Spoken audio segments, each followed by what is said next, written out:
क्या आप तैयार हैं एक ऐसी दुनिया के लिए जहां हर लफ्ज में जादू है, हर कहानी में राज है। मैं लाया हूं आपके लिए कमाल की ऑडियो बुक्स, तो इंतजार किस बात का। ये कहानी शुरू होती है लड़के से जिसे सिस्टम बहुत ताकतवर बनाता है। एस सिटी, एक पुराने आवासीय क्षेत्र में सुरक्षा गार्ड नशे की हालत में अपने बूथ से परिसर में आने जाने वाले लोगों को देखता रहा। परिसर के भीतर कूड़ेदान लंबे समय से कूड़े से भरे हुए थे। उनके बगल में अतिरिक्त कूड़ा जमा था और मक्खियां भिनभिन रही थीं। अपने घर से किनबुई ने खिड़की से बाहर पड़ोस की गंदी, अव्यवस्थित और दयनीय स्थिति को देखा। बिजली, पानी और गैस के बिल भरने का समय लगभग आ ही गया है और क्रेडिट कार्ड का बिल महीने की शुरुआत में कुछ दिनों के भीतर चुकाना होगा। अपने फोन में दिख रहे 2 युआन के बैलेंस को घूरते हुए किनबुई ने बेचैनी से अपने बालों में हाथ फेरा। पहले तो मैंने कभी सोचा भी नहीं था कि एक दिन मुझे इन चीजों की चिंता करनी पड़ेगी, किनबुई ने व्यंग्यपूर्वक मन ही मन कहा। उनके अतीत की तुलना में उनका वर्तमान जीवन स्वर्ग और पृथ्वी के समान है। 18 वर्ष की आयु में चीन के सर्वोच्च शिक्षण संस्थान में प्रवेश करने के बाद उन्होंने अपने प्रोफेसरों और सहपाठियों की समझ से परिस्थिति के बीच तीसरे वर्ष के दौरान अपनी पढ़ाई छोड़ दी। उन्होंने मानव शरीर रचना विज्ञान, युद्धकला, विष, ठंडे हथियारों और आग्नेयास्त्रों का अध्ययन शुरू किया। महज 2 वर्षों में वह दक्षिण पूर्व एशिया का सबसे खतरनाक हत्यारा बन गया, जिसे नाइट यमा के नाम से जाना जाने लगा। 6 महीने पहले हत्या के प्रयास के दौरान एक दुर्घटना घटी। पूरी कार्रवाई उसके चारों ओर बिछाया गया एक जाल था। दुश्मनों से घिरे होने के बावजूद वह गंभीर चोटों के साथ बाल बाल बच निकला। उन्हें स्वास्थ्य लाभ के लिए निकटतम शहर एस सिटी में जाने के लिए पहले से तैयार की गई पहचान का उपयोग करने के लिए मजबूर होना पड़ा। उनकी चोटें गंभीर थीं, लेकिन वे अस्पताल नहीं जा सके क्योंकि इससे उनकी पहचान उजागर होने का खतरा था। पिछले 6 महीनों में किनबुई ने अपने ज्ञान का उपयोग करके पूरी तरह से ठीक होने की कोशिश की थी, लेकिन इस बैकअप पहचान की पहले से ही कम बचत खत्म हो चुकी थी। अगर कॉलेज में वह घटना न घटी होती तो मेरा कैंपस जीवन बहुत शानदार होता। डिंग, उपयुक्त होस्ट मिल गया। डिंग, सिस्टम बाइंडिंग पूरी हुई। डिंग, शरीर की स्थिति का पता लगाया जा रहा है। कौन कौन बोल रहा है? कमरे में अचानक आई आवाज से किनबुई चौंक गई। डिंग, होस्ट, आपको सर्वोच्च स्वर्ग प्रणाली से जोड़ दिया गया है। डिंग, विभिन्न सिस्टम फंक्शन सक्रिय हो रहे हैं। प्रणाली, क्या यह उपन्यासों वाली प्रणाली है जहां आप केवल लेटने से ही मजबूत हो सकते हैं? विभिन्न कार्य सक्रिय कर दिए गए हैं। मेजबान की पहली बाध्यता को देखते हुए मेजबान के प्रश्न का उत्तर देने का एक निःशुल्क अवसर है। डिंग, मेजबान की अनुमतियां पर्याप्त हैं, उत्तर देने में असमर्थ। तो मैं सवाल बदल देता हूं, आपके साथ जुड़ने के क्या फायदे हैं? डिंग, मेजबान के प्रश्न का उत्तर देने का निःशुल्क अवसर समाप्त हो गया है। यह एक धोखाधड़ी जैसा लगता है। मनमाने ढंग से व्यवस्था की निंदा न करें, अन्यथा दंड भुगतना पड़ेगा। चेतावनी जारी की गई है। डिंग, पहला मिशन शुरू हो रहा है। मेजबान को जबरन टेलीपोर्ट किया जा रहा है। अरे, मैं जा रहा हूं। किनबुई की आंखों के सामने अंधेरा छा गया और वह बेहोश हो गया। गंतव्य पर पहुंच गए, मेजबान को जबरन जगाया गया। होश में आने पर किनबुई ने खुद को जमीन से 2 मीटर ऊपर तैरते हुए पाया। टकराना। धूल चारों ओर उड़ रही थी जब किनबुई धूल और मैल से लथपथ होकर जमीन से उठी। धिक्कार है, ये कहां है, ये कहां है? सामने जंगल, गिरे हुए पत्ते, घास, जहरीले कीड़े और जंगली जानवर दिखाई दे रहे थे। जानकारी मेजबान को भेज दी गई है, कृपया ध्यानपूर्वक पढ़ें। किनबुई की आंखों के सामने खून जैसे लाल रंग के शब्द प्रकट हुए। आधे घंटे बाद जानकारी पढ़ने के बाद किनबुई को अपनी स्थिति की सामान्य समझ हो गई थी। यह स्थान फॉलिंग स्टार पर्वत श्रृंखला था, जिसके बारे में अफवाह थी कि यहां अंतरिक्ष से एक उल्कापिंड गिरा था। किनबुई से निकटतम शहर 200 किलोमीटर दूर था, जिसका नाम किंगयांग शहर था। अपने कपड़े उतारते हुए किनबुई ने अपने दिल पर सिस्टम द्वारा अंकित एक छाप देखी, जो हथेली के आकार का खून जैसे लाल रंग का तलवार के आकार का टैटू था, जैसा कि जानकारी में वर्णित था। अपने विचारों को अपने हृदय पर केंद्रित करने का प्रयास करते हुए उसके मन में 5 विकल्प प्रकट हुए। 1 मिशन, 2 व्यक्तिगत जानकारी, 3 भंडारण स्थान, 4 खेती के तरीके, 5 उपकरण। मिशन पैनल खोलना। मुख्य लक्ष्य 2 दिनों के भीतर किंगयांग शहर पहुंचना। मिशन पुरस्कार 1.5 एट्रीब्यूट पॉइंट्स, असफल होने पर 3 एट्रीब्यूट पॉइंट्स की कटौती होगी। मिशन पैनल को बंद करते हुए उन्होंने व्यक्तिगत जानकारी खोली। व्यक्तिगत जानकारी इस प्रकार है। नाम किनबुई, खेती प्रथम श्रेणी 0.5-10, शक्ति 0.5, गति 0.5, सहन शक्ति 0.5, आक्रमण क्षमता 0.5, रक्षा क्षमता 0.5, भाग्य 0.5। लट के नीचे कई अन्य मान सूचीबद्ध थे, लेकिन बिना किसी अपवाद के वे सभी 0.5 थे। और प्राप्त किए गए गुण अंक केवल खेती में जोड़ने की आवश्यकता थी और अन्य सभी गुण खेती के समान मूल्य तक बढ़ जाएंगे। किनबुई के मन में अभी भी कुछ शंकाएं थीं। मिशन की विफलता से 3 गुण अंक कम हो गए थे। उसके वर्तमान गुणों के हिसाब से क्या 3 अंक कम होने से वे ऋणात्मक नहीं हो जाएंगे? इस अनिश्चित परिणाम के बारे में सोचते हुए किनबुई ने मिशन को पूरा करने के लिए अपनी पूरी कोशिश करने का फैसला किया।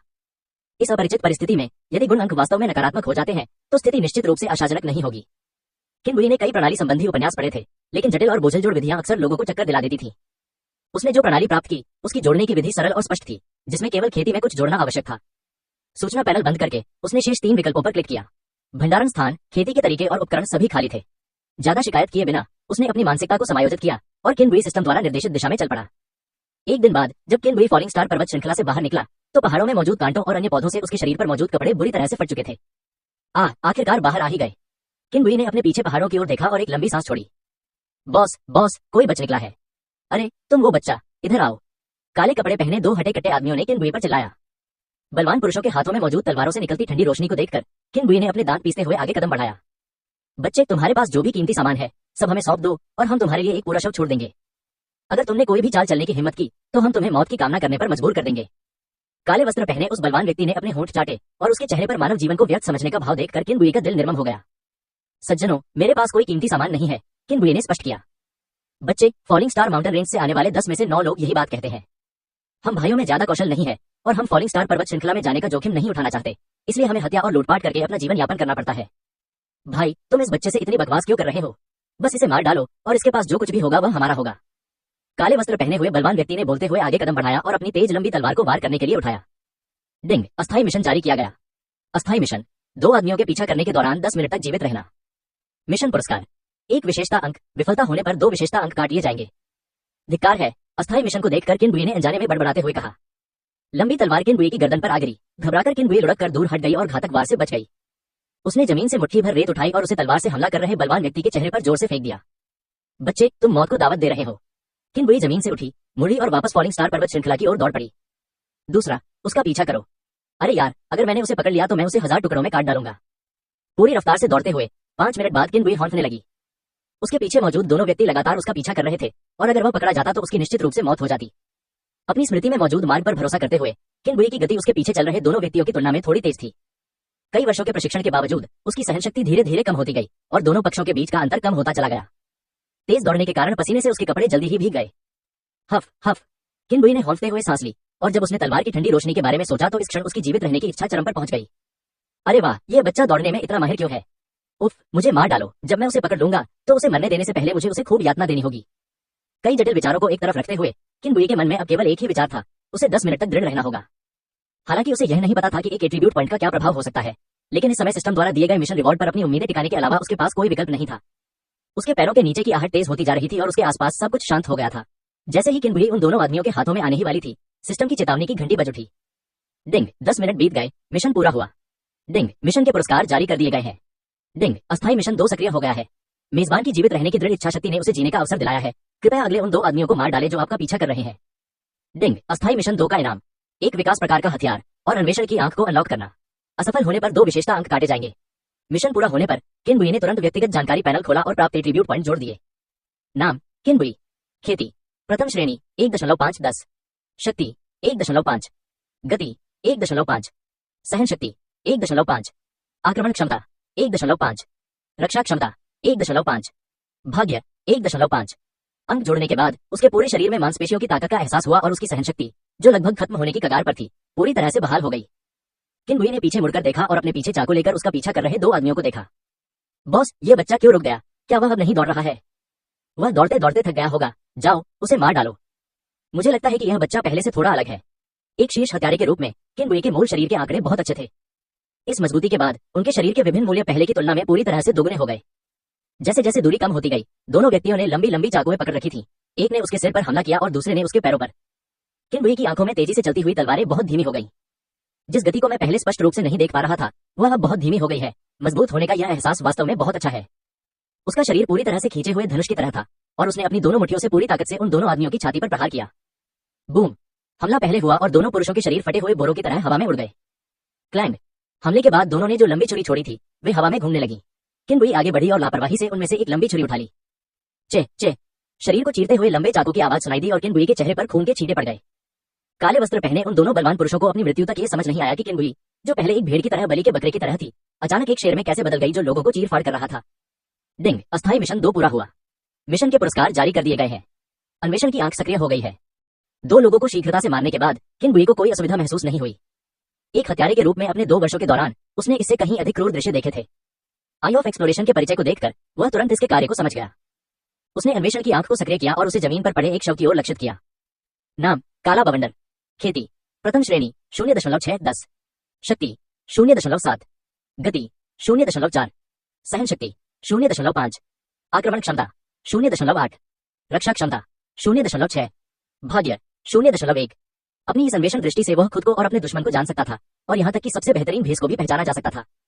इसके अलावा अन्वेषण की दृष्टि का दायरा केवल मनुष्यों तक ही सीमित नहीं था, बल्कि यह दुर्लभ खजानों के मूलभूत विवरणों को भी समझ सकता था। यह कार्यक्षमता तो सरासर असंभव है। किनबुई ने विस्मय व्यक्त किया। उसने उपकरण रखने वाले स्टैंड से एक चौकोर डिब्बा निकाला। किनबुई ने संदेह भरी नजरों से डिब्बे को देखा। क्या यह विकास प्रकार का हथियार हो सकता है? एक डिब्बा। बॉक्स के खुलने वाले हिस्से पर एक सील लगी हुई थी, जिससे पूरा बॉक्स मजबूती से बंद था। क्या ऐसा हो सकता है कि मुझे इसे खोलना पड़े? उसने सील फाड़ दी और डिब्बे का ढक्कन अपने आप खुल गया। विभिन्न प्रकार के हथियारों से भरे बक्से से प्रकाश की एक किरण निकली। कृपाण, तलवारें, भाले, उल्कापिंड, हथौड़े, त्रिशूल। बिना ज्यादा सोचे समझे किनबुई ने एक लंबी तलवार चुनी।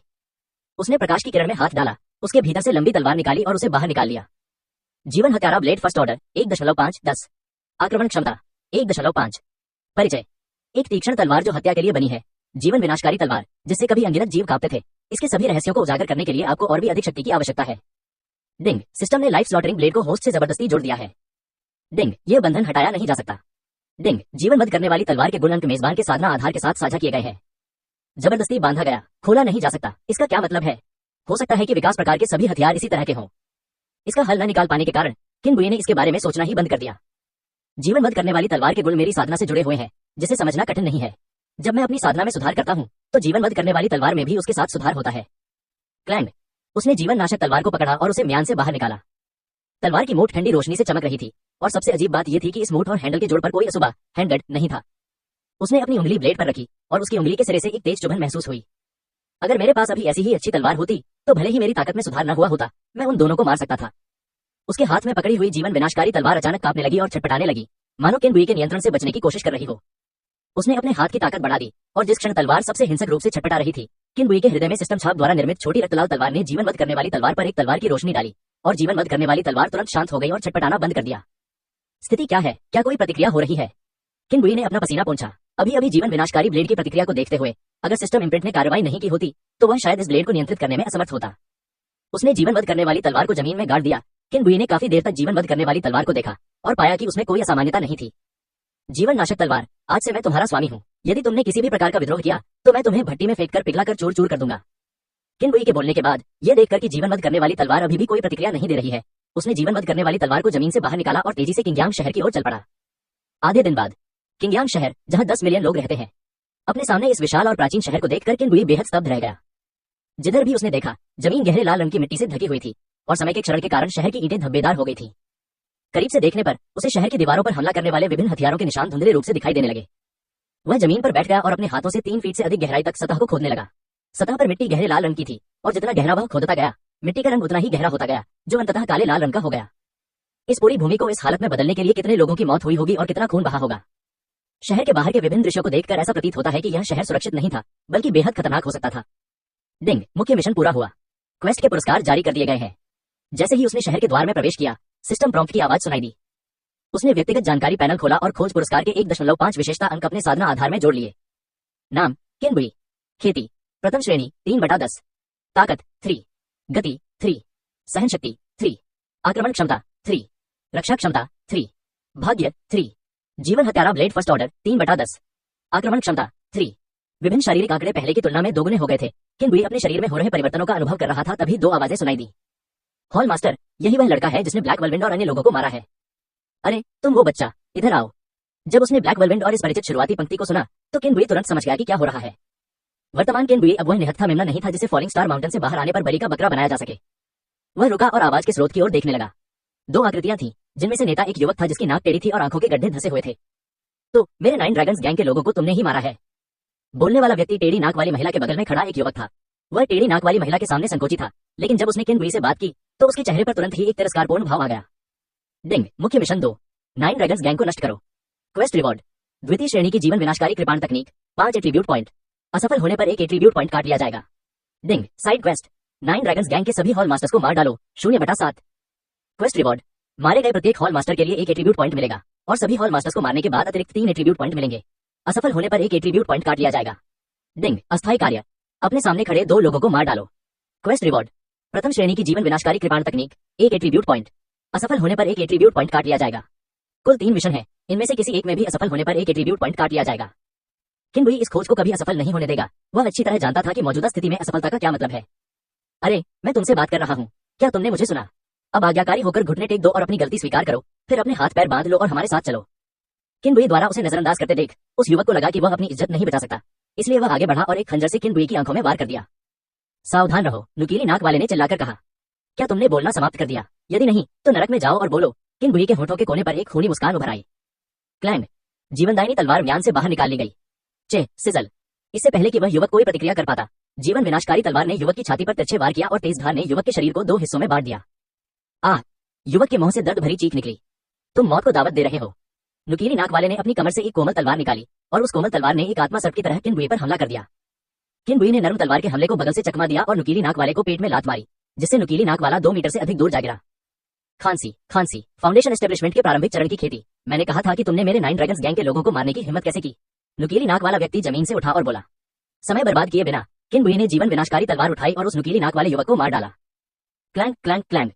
जीवन विनाशकारी ब्लेड और कोमल तलवार हवा में दर्जनों बार टकराई और नुकीली नाक वाले युवक ने बड़ी मुश्किल से कोमल तलवार को रोककर बचाव किया। चटक। नरम तलवार में पहली दरार दिखाई दी। असंभव, ये तो फाउंडेशन एस्टेब्लिशमेंट का हथियार है, ये कैसे टूट सकता है? नुकीली नाक वाले युवक ने हैरानी से कहा। Crack crack bang. जीवन विनाशकारी तलवार ने कोमल तलवार को काट डाला। चे। नरम तलवार के अवरोध के अभाव में तेज धार वाला ब्लेड पलक झपकते ही नुकीली नाक वाले के दिल में घुस गया और कलाई कांपते हुए सीधे नुकीली नाक वाले के दिल को चकनाचूर कर दिया। जमीन पर पड़े 2 शवों की ओर देखे बिना किनबुई शहर की ओर चलती रही। डिंग। अस्थायी कार्य पूरा हुआ। क्वेस्ट के पुरस्कार जारी कर दिए गए हैं। डिंग। सभी हॉल मास्टर्स को मारने का साइड क्वेस्ट पूरा हुआ 1/7। क्वेस्ट के पुरस्कार जारी कर दिए गए हैं। किनबुई के जाने के बाद किसी ने जल्दी से जमीन पर पड़े दोनों शवों को उठा लिया। शहर के निवासी इस तरह के जानलेवा संघर्ष को देखकर अब हैरान नहीं होते थे, जो लगभग हर दिन होता था। इस रोमांचक दृश्य को देखने के बाद वे अपने अपने कामों में लग गए। अपनी मृत्यु से पहले उस नुकीली नाक वाले व्यक्ति द्वारा कही गई फाउंडेशन स्थापना की बात को याद करते हुए किनबुई ने अपने मन में व्यवस्था के बारे में सवाल किया। सिस्टम। इस दुनिया में प्रथम व्यवस्था का नाम फाउंडेशन एस्टेब्लिशमेंट है। हाँ। डिंग। भविष्य में मेजबान को विभिन्न दुनियाओं में स्थानीय बिजली प्रणालियों की तुलना करने में सुविधा प्रदान करने के लिए साधना संबंधी टिप्पणी खोल दी गई है। कृपया देखने के लिए व्यक्तिगत जानकारी पैनल खोलें। उसने व्यक्तिगत जानकारी पैनल खोला और खोज पुरस्कार के 2 गुण अंक अपने साधना आधार में जोड़ लिए। नाम किनबुई। खेती। प्रथम क्रम आधारभूत स्थापना मध्य चरण 5/10। ताकत 5। गति 5। सहन शक्ति 5। आक्रमण क्षमता 5। रक्षा क्षमता 5। भाग्य 5। जीवन हत्यारा ब्लेड फर्स्ट ऑर्डर 5/10। आक्रमण क्षमता 5। खेती विधि पैनल खोलें। किलिंग लाइफ ब्लेड तकनीक फर्स्ट ऑर्डर 5/10। आक्रमण क्षमता 5। परिचय। यह एक ऐसी तलवारबाजी तकनीक है जिसने कभी आकाश को हिला दिया था और इसे विशेष रूप से वध के लिए किलिंग लाइफ ब्लेड के साथ बनाया गया था। जब आपकी साधना पर्याप्त रूप से मजबूत हो जाएगी तो कोई आपको इसके पीछे की कहानी बताएगा।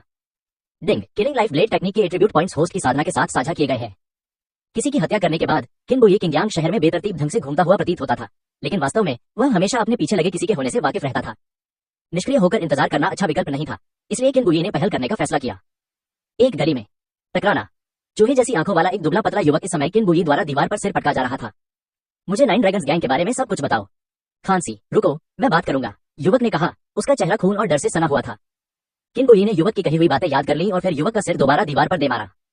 बैंग। आह! इस बार किनबुई ने पहले से कहीं अधिक बल का प्रयोग किया और युवक चीखते हुए सीधे बेहोश हो गया। युवक को जगाते हुए किनबुई ने ठंडे भाव से उसकी ओर देखा और कहा, जो तुमने अभी कहा उसे फिर से कहो। कई बार ऐसा दोहराने के बाद अंततः उसे युवक के मुंह से सटीक और पूरी जानकारी प्राप्त हुई। 9 ड्रैगन्स गैंग किंगयांग शहर का एक निम्न स्तर का गिरोह था। गिरोह के सरगना ने 6 महीने पहले फाउंडेशन एस्टेब्लिशमेंट दायरे में प्रवेश कर लिया था और उसकी साधना वर्तमान में गोल्डन कोर दायरे के प्रारंभिक चरण में थी। उनके अधीन 7 हॉल मास्टर थे, जिनमें से प्रथम हॉल मास्टर फाउंडेशन एस्टेब्लिशमेंट दायरे के अंतिम चरण में उच्चतम स्तर की साधना कर रहे थे। जिस टेढ़ी नाक वाले व्यक्ति की मृत्यु हुई वह सबसे कमजोर था और फाउंडेशन एस्टेब्लिशमेंट दायरे के केवल प्रारंभिक चरण में था। शेष सभी हॉल मास्टर फाउंडेशन एस्टेब्लिशमेंट दायरे के मध्य चरण में थे। जब किनबुई वहां से चला गया तो युवक की सांस अंदर लेने से ज्यादा बाहर निकल रही थी। 9 ड्रैगन्स गैंग का मुख्यालय। पा। एक चाय का प्याला जमीन पर गिरकर चकनाचूर हो गया और 9 ड्रैगन्स गैंग के सरगना ने उदास स्वर में कहा, 7th को सड़क पर मार दिया गया। यह मेरे 9 ड्रैगन्स गैंग के लिए एक उकसावा है। आदेश पारित करो, इस व्यक्ति को मार डालो और बदले में 500 निम्न श्रेणी के आत्मा पत्थर पाओ। हाँ, गिरोह के सरगना।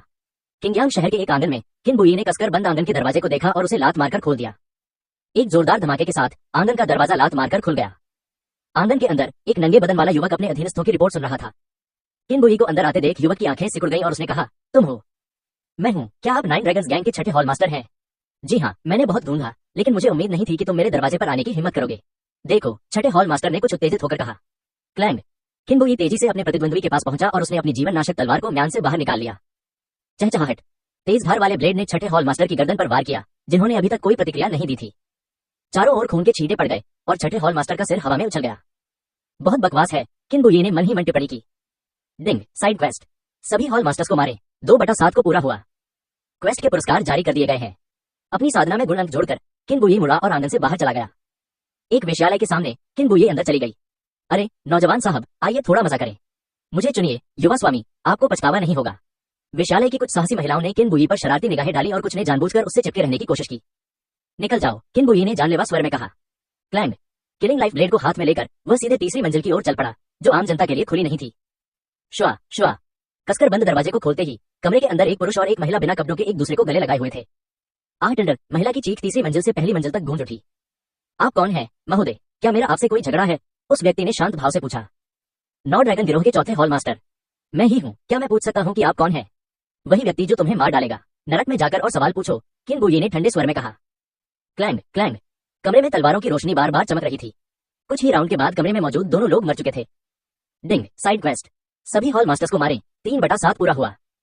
क्वेस्ट के पुरस्कार जारी कर दिए गए हैं। जैसे ही वह सीढ़ियों से नीचे उतरा, वेश्यालय द्वारा किराए पर लिए गए गुंडों ने किन बुई को घेर लिया। क्या तुम्हारी हिम्मत है मुझे अपने कचरे से रोकने की? किन बुई आगे बढ़ा और तलवार उसके सबसे करीब खड़े बदमाश पर जा लगी। उस बदमाश के गले से खून फव्वारे की तरह बहने लगा। चहचहाहट, ब्लेड की नोक दूसरे बदमाश के दिल में घुस गई और कलाई की एक झटके से ही दिल पल भर में चकनाचूर हो गया। किन बुई के लिए भेड़ों के झुंड में बाघ के प्रवेश करने जैसा आसान था जैसे तरबूज और सब्जियां काटना। कुछ ही मिनटों में वहां मौजूद कोई भी बदमाश मौत से नहीं बच सका। किंगयांग सिटी कैसीनो। किन बुई खून से लथपथ और हाथ में एक तेज धार वाला चाकू लिए कैसीनो में दाखिल हुआ, जिससे अंदर मौजूद जुआरियों का ध्यान तुरंत उसकी ओर आकर्षित हो गया। ये लड़का कौन है? ये तो खून से लथपथ आया है। क्या ये यहाँ कोई गड़बड़ करने आया है? सबके मन में इसी तरह के सवाल उठे। कुछ ही देर में गुंडों का एक समूह कैसीनो में आ गया और उन्होंने किन बुई को शत्रुतापूर्ण भावों के साथ घेर लिया। किन बुई ने अपने आसपास के गुंडों को देखकर कहा, अगर तुम अभी तितर बितर हो जाओगे तो बच जाओगे, नहीं तो तुम सब आज यहीं मर जाओगे। बदमाशों ने एक दूसरे की ओर देखा, उनकी आंखों में कुछ डर झलक रहा था। तभी गुंडों में से एक नेता किन बुई की ओर दौड़ा और ये देखकर बाकी लोग भी उसके पीछे पीछे दौड़ पड़े। किन बुई भीड़ में था। तलवार की चमकती रोशनी हर पल एक गुंडे की जान ले रही थी। दोनों पक्ष घातक दांव पेच अपना रहे थे और पीछे हटने की कोई गुंजाइश नहीं थी। किन बुई ने पीछे हटने की कोई गुंजाइश न छोड़ने के सिद्धांत का पालन किया। दुश्मन के प्रति दयालु होना खुद के प्रति क्रूरता है और हत्यारे की पृष्ठभूमि से आने वाले किन बुई इस सिद्धांत को सबसे अच्छी तरह समझते थे। 9 ड्रैगन्स गैंग का मुख्यालय। खबर है कि छठे हॉल मास्टर की मृत्यु हो गई है। खबर है चौथे हॉल के मास्टर की मृत्यु हो गई है। रिपोर्ट है द्वितीय हॉल मास्टर की मृत्यु हो गई है। महज 2 घंटे में 9 ड्रैगन्स गैंग के 7 हॉल मास्टर्स में से 6 की मौत हो गई थी। 9 ड्रैगन्स गैंग के सरना का चेहरा इतना उदास था कि उससे पानी टपक सकता था और उसके आसपास जो भी चीजें तोड़ी जा सकती थी वे पहले ही तोड़ी जा चुकी थी। फर्स्ट हॉल मास्टर इस समय कहाँ है? 9 ड्रैगन्स गैंग के नेता ने पूछा। अभी अभी खबर मिली है कि वह व्यक्ति फर्स्ट हॉल मास्टर के आवास में घुस गया है और दोनों के बीच फिलहाल लड़ाई चल रही है। जाओ प्रथम हॉल मास्टर के निवास पर जाओ। उसकी हिम्मत कैसे हुई मेरे 9 ड्रैगन्स गैंग के 6 हॉल मास्टर्स को मारने की? मैं उस महत्वाकांक्षी लड़के को मरने का पछतावा करवाऊंगा, 9 ड्रैगन्स गैंग के नेता ने दांत पीसते हुए कहा। प्रथम हॉल मास्टर का निवास। किन बुई के शरीर के ऊपरी हिस्से पर 3 क्षतिज घाव थे, जिनमें से 2 उसकी छाती पर और एक उसके पेट पर था। ये चोटें तब लगी जब वह आंगन में कदम ही रख चुका था और लंबे समय से तैयारी कर रहे प्रथम हॉल मास्टर ने छिपे हुए हथियारों का इस्तेमाल करते हुए उसे घायल कर दिया। प्रथम हॉल मास्टर की हालत किन बुई से भी बदतर थी। उनका बायां हाथ किलिंग लाइफ ब्लेड से कट गया था और लगातार खून बह रहा था और उनके शरीर में एक चाकू का घाव था जो उनके दिल से सिर्फ 1 इंच दूर था। इस घातक प्रहार के बारे में सोचते ही प्रथम हॉल मास्टर के माथे से ठंडा पसीना टपकने लगा। अगर उन्होंने समय रहते प्रतिक्रिया न दी होती तो वे उस चाकू के नीचे ही मर जाते। कितना निर्दयी लड़का है। प्रथम हॉल मास्टर ने अपनी आंखें सिकोड़कर किन बुई की ओर देखा। किन बुई ने अपने होंठ सिकोड़ लिए और चुप रहा। प्रथम हॉल मास्टर को उदासीनता से देखता रहा। किन बुई के चेहरे के भाव देखकर प्रथम हॉल मास्टर का दिल कांप उठा। 9 ड्रैगन्स गैंग ने आखिर कैसे इतने निर्दयी व्यक्ति को उकसाया होगा। किलिंग लाइफ ब्लेड को कसकर पकड़े हुए ब्लेड की नोक सीधे प्रथम हॉल मास्टर के दिल की ओर थी और वह आगे बढ़ा। प्रथम हॉल मास्टर ने किलिंग लाइफ ब्लेड के हमले को चकमा दिया और किन बुई के दिल की ओर मुक्का मारा। किन बुई की आंखें सिकुड़ गईं और वह इस घातक मौके से बचने के लिए पीछे नहीं हटा, बल्कि उसने अपने शरीर को थोड़ा सा घुमाया और प्रथम हॉल मास्टर का मुक्का किन बुई के दिल के किनारे पर लगा। तेज धार वाला ब्लेड प्रथम हॉल मास्टर के गले की ओर बढ़ा और प्रथम हॉल मास्टर बच नहीं पाए।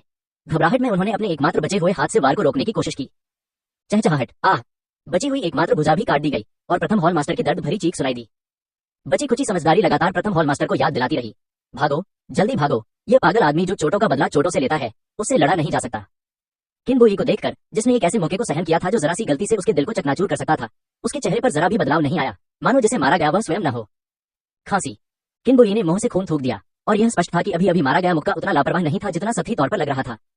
खून पहुंचते हुए भी प्रथम हॉल मास्टर की चीखों के बावजूद उसने हमला करना बंद नहीं किया। किन बुई को मौत के देवता की तरह चाकू लिए अपनी ओर आते देख प्रथम हॉल मास्टर के दिल में बची आखिरी रक्षा पंक्ति भी पूरी तरह से ध्वस्त हो गई। मुझे मत मारो, मैं तुम्हारा कुत्ता बन जाऊंगा, बस कृपया मुझे मारना मत। हाँ, असंभव, असंभव, मेरे सामने सब कुछ एक भ्रम है।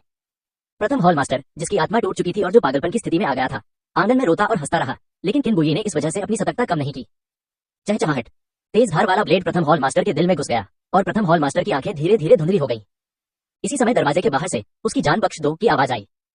9 ड्रैगन्स गैंग का सरगना शांत भाव से अंदर आया, लेकिन उसकी लगातार कांपती उंगलियां उसके अशांत हृदय की वाणी बयां कर रही थी।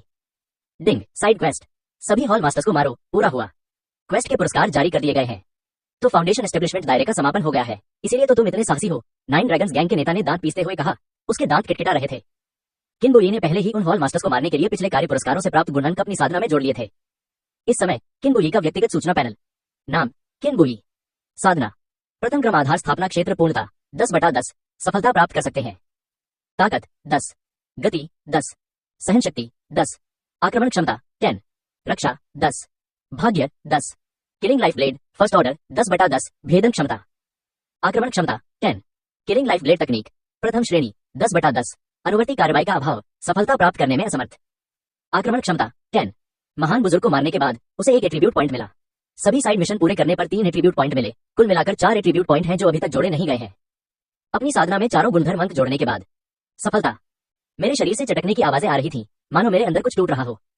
सफलता की प्रक्रिया अविश्वसनीय रूप से तेज थी और पहले से भी कहीं अधिक शक्ति का एहसास मेरे पूरे अस्तित्व में भर गया। पहले स्तर से दूसरे स्तर तक पहुंचना एक गुणात्मक परिवर्तन था। अब की तुलना में सफलता मिलने से पहले मैं कितना कमजोर था, मैंने मन ही मन सोचा। मेरी व्यक्तिगत जानकारी का पैनल खोलना। नाम किन गुई। खेती द्वितीय स्तर प्रारंभिक स्वर्ण कोर 14/50, ताकत 14, गति 14, सहन शक्ति 14, आक्रमण क्षमता 14, रक्षा क्षमता 14, भाग्य 14, जीवन नाशक ब्लेड द्वितीय श्रेणी 14/50, आक्रमण क्षमता 14, जीवन विनाशकारी ब्लेड तकनीक प्रथम स्तर 10/10 बाद के स्तर अनुपलब्ध, आगे बढ़ने में असमर्थ, आक्रमण क्षमता 10। मैंने पूछा, क्या तुम 9 ड्रैगन्स गैंग के नेता हो। एक्सप्लोरेशन की आंख से मुझे पता चला कि प्रतिद्वंदी गोल्डन कोर क्षेत्र के शुरुआती चरण में था और उसके आंकड़े मुझसे थोड़े बेहतर थे। यह कैसे संभव है। आप अभी नींव स्थापना पूर्णता के चरण में ही थे और तुरंत ही स्वर्णिम कोर तक पहुंच गए। आप अवश्य ही अपनी साधना का स्तर छिपा रहे होंगे। मेरी अचानक मिली इस अभूतपूर्व सफलता की अतार्किक घटना को देखकर 9 ड्रैगन्स गैंग के नेता ने इस पर विश्वास करने से इनकार कर दिया। युवा मित्र, अब जबकि तुम गोल्डन कोर चरण में हो और मेरे 9 ड्रैगन्स गैंग के 7 हॉल मास्टर्स को मार चुके हो, क्यों न हम इस मामले को यहीं खत्म कर दें। 9 ड्रैगन्स गैंग के नेता ने कहा। अपने ही स्तर की साधना वाले और अज्ञात पृष्ठभूमि वाले प्रतिद्वंदी को नाराज करना स्पष्ट रूप से मूर्खतापूर्ण था। अगर उनके अधीनस्थ मारे जाते तो वह हमेशा और अधिक प्रशिक्षण दे सकता था, लेकिन अगर विरोधी नींव स्थापना चरण में होता तो वह बिना सोचे समझे उन्हें मार डालता। हालांकि चूंकि विरोधी स्वर्णिम कोर चरण में था, इसलिए 9 ड्रैगन्स गैंग के नेता को स्थिति पर विचार करना पड़ा। अपनी ताकत बढ़ाने, प्रतिद्वंदी को सतर्क करने और बराबरी का व्यवहार प्राप्त करने का यही लाभ था। तो यह आप है। मैंने 9 ड्रैगन्स गैंग के सरना के प्रस्ताव को नजरअंदाज कर दिया। अगर मैं उसे नहीं मारता तो सिस्टम मुझे खत्म कर देता। दोनों पक्षों के बीच पहले से ही दुश्मनी थी और इसके अलावा मैं दयालु होने वालों में से नहीं था। मुझे आक्रमण की मुद्रा में देखकर 9 ड्रैगन्स गैंग के सरना ने मन ही मन गाली दी, पागल। जीवन विनाशकारी ब्लेड तकनीक प्रथम रूप नरसंहार। मैंने जीवननाशक तलवार को तीव्र गति से लहराया, जिससे उसमें कंपन उत्पन्न हुआ। कंपन की इस प्रक्रिया में जीवननाशक तलवार से एक दुष्ट रक्तपिपासी आभा निकली। मैंने पहली बार जीवननाशक तलवार तकनीक का प्रयोग किया। इससे पहले 9 ड्रैगन गिरोह के हॉल मास्टर मेरी नजर में बहुत कमजोर थे। वे इतने कमजोर थे कि मैं उन्हें जीवननाशक ब्लेड तकनीक का उपयोग किए बिना आसानी से मार सकता था। 9 ड्रैगन्स गैंग के सरना की आंखें सिकुड़ गईं। ये तलवार चलाने की तकनीक खतरनाक है। मैं इसका सीधे सामना नहीं कर सकता।